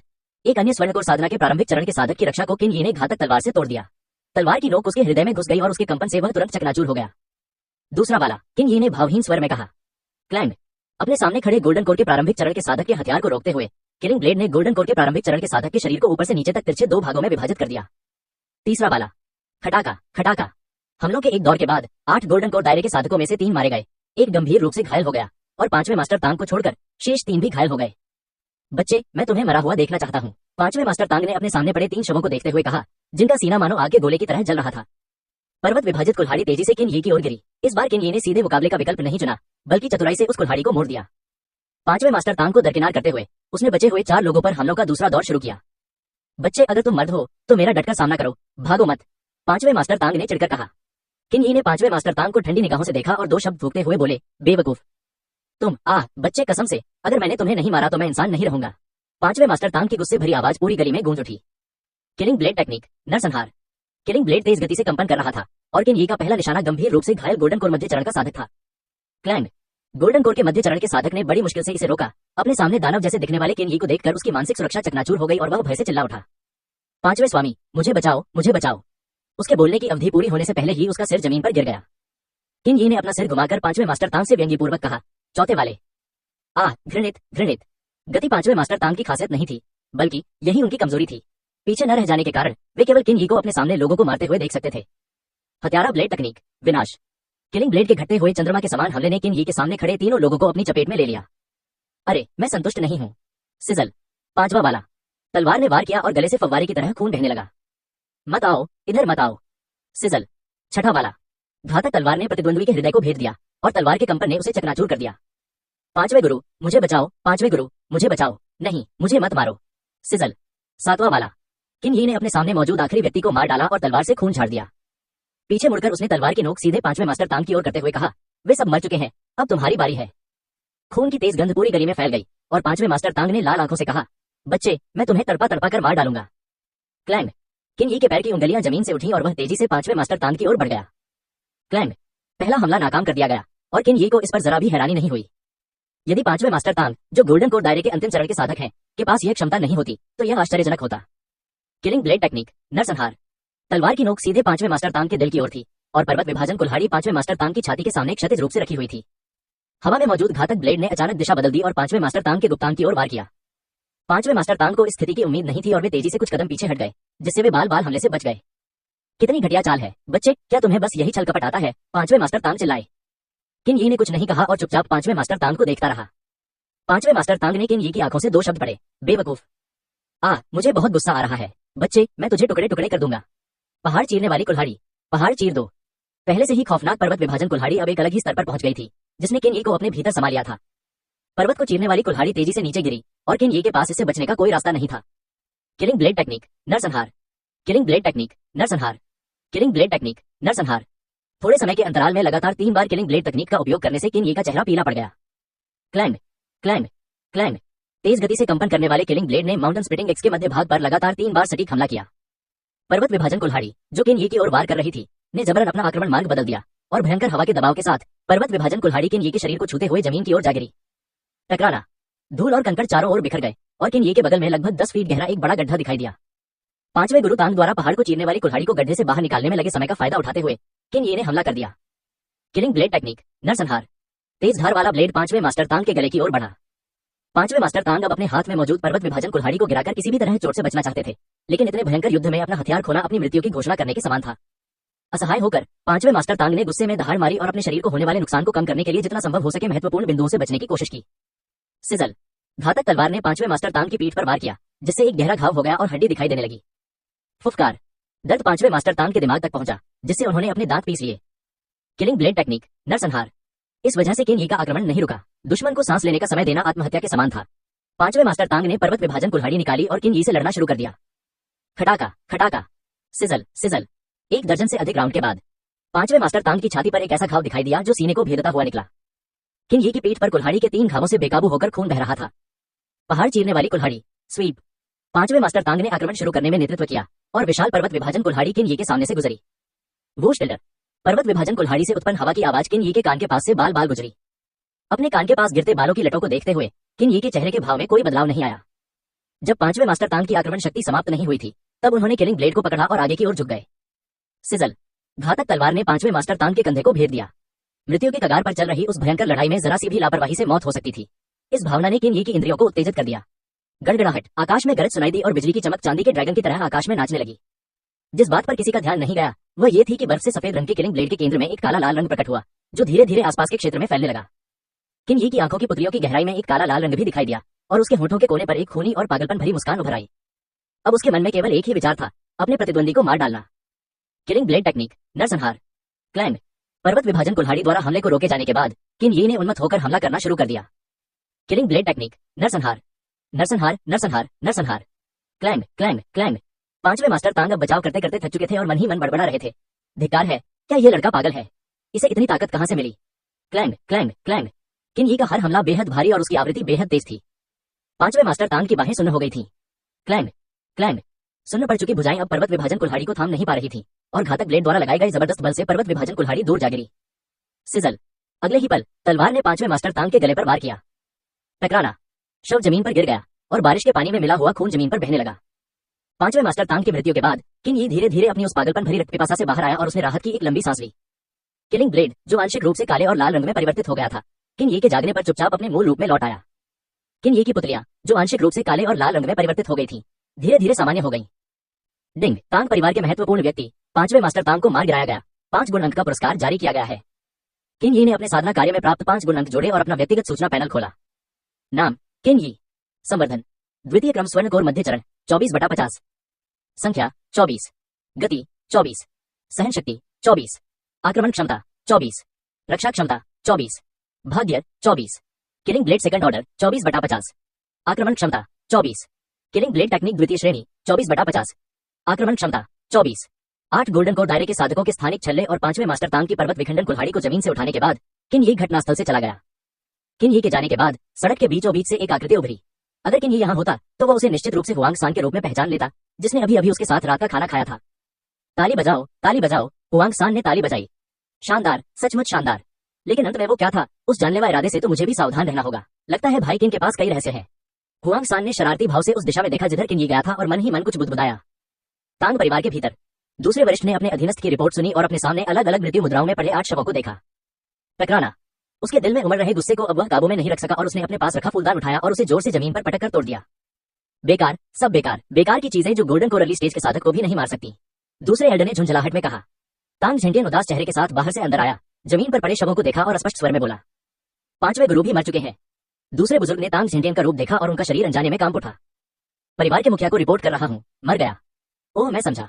तांग झेंटियन के चेहरे पर जरा भी भाव नहीं बदला और वह मुड़कर चला गया। कुछ बड़ा होने वाला है। अब दूसरे बड़े गुरु को किन ये से बेहद नफरत हो गई थी। छठे युवा गुरु तांग और 5वें गुरु तांग की मृत्यु के कारण अंततः तांग झेंटियन अपना क्रोध उसी पर निकालेंगे। तांग झेंटियन के तांग परिवार छोड़ने के बाद उसका शरीर धीरे धीरे हवा में ऊपर उठने लगा और उसकी गति बढ़ती गई। उड़ना नवजात आत्मा क्षेत्र की एक महत्वपूर्ण विशेषता है। नवजात आत्मा क्षेत्र में प्रवेश करने वाले साधकों में उड़ने की प्रारंभिक क्षमता होती है। हवा में उछलकर तांग झेंटियन सीधे किन ये की दिशा में उड़ गया। जब वह किन ये से आधे रास्ते से भी कम दूरी पर था। परिवार के मुखिया तांग, आप इतनी देर रात तक इतने आराम से बाहर क्यों हैं? क्यों न हम साथ बैठकर एक कप चाय पी लें? तांग झेंटियन के कानों में एक कोमल और सुरीली आवाज गूंजी। तांग झेंटियन ने अपने सामने हवा में खड़ी आकृति को देखा और कठोर स्वर में कहा, वांग जोंग, क्या आप वाकई मुझे रोकना चाहते हैं? जहां तक मुझे पता है उस बच्चे का आपके वांग परिवार से कोई लेना देना नहीं है। वांग जोंग ने शांत स्वर में कहा, मैं भी इस मामले में शामिल नहीं होना चाहता, लेकिन मैं अपनी छोटी बेटी के अनुरोध को अनदेखा नहीं कर सकता। उसने कहा कि वह नहीं चाहती कि इस बच्चे की इस तरह मौत हो। यह सुनकर तांग झेंटियन जोर से हंसा। वांग जोंग, तुम जैसे चालाक लोमड़ी मुझे इस वजह से रोकोगे? क्या तुम्हें लगता है कि मैं 3 साल का बच्चा हूँ? वांग जोंग ने आराम से आह भरी। मुझे पता था कि मैं तुम्हें बेवकूफ नहीं बना सकता। सच कहूं तो कोई नहीं चाहता कि वह मरे। बोलने के बाद वांग जोंग ने 3 उंगलियां उठाई और उन्हें लहराया। जब तांग झेंटियन ने वांग जोंग का हावभाव देखा तो उसके मन में कुछ विचार आए और उसकी आभा ठहर सी गई जब उसने पूछा, वह यहाँ है? वांग जोंग ने सिर हिलाकर कहा, अगर मैं गलत नहीं हूँ तो वापस जाओ। उसे नाराज करने का मतलब है कि तुम्हारी सालगिरह अगले साल होगी। तांग झेंटियन बिना कुछ कहे मुड़ा और चला गया। वांग जोंग जो वहीं रह गया खुद को रोक नहीं पाया और बोला, किसी को नाराज किया फिर किसी को नाराज कर दिया। सिटी लॉर्ड का महल। वहां से जाने के बाद तांग झेंटियन तांग परिवार में वापस नहीं लौटे, बल्कि नगर स्वामी नान तियानलोंग से मिलने के लिए नगर स्वामी के महल में आए। नगर स्वामी, मामला कुछ इस प्रकार है। मेरे बेटे की हत्या कर दी गई है और मेरे कुल के 5वें मास्टर तांग की भी इस व्यक्ति ने हत्या कर दी है। कृपया किसी को भेजकर इस बच्चे को मरवा दीजिए। नान तियानलोंग ने अपनी लंबी दाढ़ी सहलाते हुए कहा, आप इस मामले को खुद ही सुलझा सकते हैं, आपको मेरे पास आने की क्या जरूरत है। तांग शिनटियन किसी के बारे में सोचकर काम उठा और बोला, राजवंश के नियमों के अनुसार कुलीन परिवारों पर हमला करने वाले नागरिकों को मार दिया जाना चाहिए। कृपया कानून को निष्पक्ष रूप से लागू करें, नगर स्वामी। नान तियानलोंग ने हाथ हिलाते हुए कहा, ठीक है, वापस जाओ, मैं इस मामले को संभाल लूंगा। नान तियानलोंग के प्रदर्शन से तांग शिनटियन को भी कुछ अंदाजा हो गया था। उसके मन में परिणाम को लेकर कोई उम्मीद नहीं थी और वह निराश चेहरे के साथ वहां से चला गया। तांग शिनटियन के जाने के बाद नगर स्वामी के महल के पीछे लगे पर्दे से एक व्यक्ति बाहर निकला। वह हुआंग सांग था। नगर प्रमुख ने हुआंग सांग से आदरपूर्वक कहा, युवा स्वामी, इस मामले को कैसे निपटाया जाना चाहिए। हुआंग सांग ने उदासीन भाव से कहा, इस पर ध्यान मत दो, अगर कुछ होता है तो मैं जिम्मेदारी ले लूंगा। तांग शिनटियन क्रोध से लथपथ तांग परिवार में लौटा और दूसरे बड़े गुरु को बुलाकर बोला, 7वें गुरु को बुलाओ, उनसे कहो कि वे अब एकांत में साधना न करें। तीसरे गुरु, चौथे गुरु और 7वें गुरु से कहो कि इस बच्चे को मार डालें। दूसरे बुजुर्ग ने हैरान चेहरे से कहा, क्या यह कुछ ज्यादा ही भव्य नहीं है। तांग परिवार के तीनों परम शक्तियों को 10 साल से एक साथ नहीं भेजा गया है। तांग शिनटियन ने अधीरता से कहा, इसका इंतजाम करो, मैं 3 दिनों के भीतर उस बच्चे का सिर देखना चाहता हूँ। किन ही के जाने के बाद उसने बस अपने घावों पर पट्टी बांधी। रात का फायदा उठाते हुए वह तांग परिवार की भावनाओं को फिर से भड़काना चाहता था। वांग जीरो से प्राप्त जानकारी के अनुसार किन यी ने आसानी से किंगयांग शहर में तांग परिवार की संपत्तियों और दुकानों का पता लगा लिया। एक वेश्यालय के बाहर किन यी ने घातक तलवार पकड़ी और दरवाजा लात मारकर खोल दिया। टेल्डर, वेश्यालय में मौजूद महिलाएं खून से लथपथ उस आदमी को देखकर चौंक गई जिसने लात मारकर दरवाजा खोल दिया था। महिला ने कठोर भाव से आगे बढ़ते हुए कहा, युवा मालिक, यदि आज आपके पास कोई उचित स्पष्टीकरण नहीं है तो मुझे डर है कि आप यहाँ से जीवित नहीं जा पाएंगे। हंसी। तलवार ने महिला का गला काट दिया। किन यी ने महिला के शव को देखा और कहा, क्या यह स्पष्टीकरण पर्याप्त रूप से तर्कसंगत है। टेल्डर, महिलाओं की भयभीत चीखें पूरे वेश्यालय में गूंज उठी। ऊपर के दरवाजे एक एक करके खुले और अस्त व्यस्त कब्रों में कुछ आदमी बाहर निकले जो नीचे चिल्ला रहे थे, तुम लोग क्यों चिल्ला रहे हो, क्या तुम मरना चाहते हो। किन यी ने लापरवाही से अपने सामने खड़ी एक महिला से एक हेयरपिन छीन ली। स्विश। हेयरपिन एक तेज तीर की तरह ऊपर वाले कमरे में बैठे एक आदमी के चेहरे को छूते हुए निकल गई। उस आदमी ने लकड़ी में गहराई तक धसी हुई सुई को देखा और उसकी पीठ पर ठंडे पसीने की बूंदें आ गई। वह अपनी लार निगलने से खुद को रोक नहीं पाया। अगर यह सुई अभी उसके शरीर में घुस जाती तो वह कल्पना भी नहीं कर सकता था। मेरे इलाके में गड़बड़ी पैदा करने की हिम्मत कौन करता है। चेहरे पर निशान लिए एक व्यक्ति किन यी के सामने प्रकट हुआ जिसके पीछे 20 से अधिक छोटे भाई थे।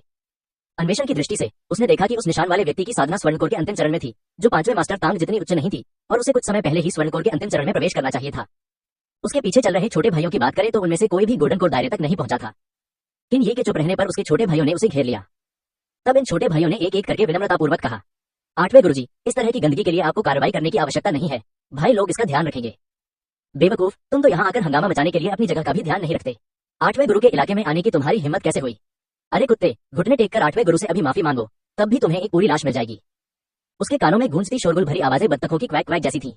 किन यी ने 3 उंगलियां उठाकर कहा, तुम्हें मेरी नजरों से ओझल होने के लिए 3 सेकंड का समय दिया जाता है। अरे भाइयों, वह वास्तव में हमें गायब होने के लिए 3 सेकंड का समय देना चाहता है। 3। हाँ, मुझे इतना हंसाओ मत कि मेरी जान ही निकल जाए, यह इस साल का सबसे बड़ा मजाक है जो मैंने सुना है। 2। ओह, मुझे बहुत डर लग रहा है, मुझे बहुत डर लग रहा है। हाँ। 1। क्लैंग। घातक तलवार निकालो। Killing blade technique annihilation. अर्धचंद्राकार आकार के घातक ब्लेड ने 8वें मास्टर और उनके सभी छोटे भाइयों को अपनी चपेट में ले लिया। अच्छा नहीं, गोल्डन कोर मिडिल स्टेज, सावधान रहो।